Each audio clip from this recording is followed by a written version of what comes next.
আসসালামু আলাইকুম প্রিয় গায়ে সবাই কেমন আছেন? আলহামদুলিল্লাহ আমরা ভালো আছি। আজকে আমার ছেলেকে ইসলামের ইতিহাস সম্পর্কে কিছু প্রশ্ন করব। সেই প্রশ্নগুলো সঠিক অ্যান্সার দিচ্ছে কিনা আপনারা কমেন্টসের মাধ্যমে অবশ্যই জানাবেন। তো বাবা প্রশ্ন করি তোমায়। ওকে। করবো। পৃথিবীর সর্বপ্রথম মানুষ ও নবী কে ছিলেন? হযরত আদম আলাইহিস সালাম। মুসলিম জাহানের প্রথম খলিফা কে ছিলেন? প্রথম খলিফা হযরত আবু বকর রাদিয়াল্লাহু তাআলা আনহু। মুসলিম জাহানের দ্বিতীয় খলিফা কে ছিলেন?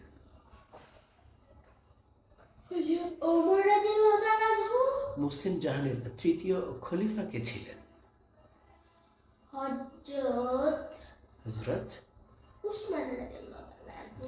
মুসলিম জাহানের চতুর্থ খলিফা কে ছিলেন? হযরত ওমর রাদিয়াল্লাহু তাআলা আনহু। চতুর্থ খলিফা চতুর্থ হযরত আলী রাদিয়াল্লাহু তাআলা আনহু। আমাদের মুসলমানদের জাতির পিতা কে ছিলেন?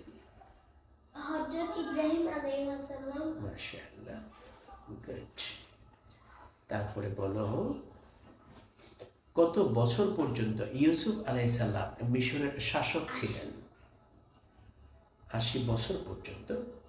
হযরত ঈসা আলাইহিস সালামের মায়ের নাম কি ছিলেন?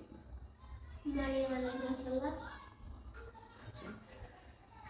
কে আল্লাহর হুকুমে মৃত মানুষকে জীবিত করতে পারতেন? ঈসা আলাইহিস ঈসা সালাম। আলাইহিস সালাম। ধন্যবাদ।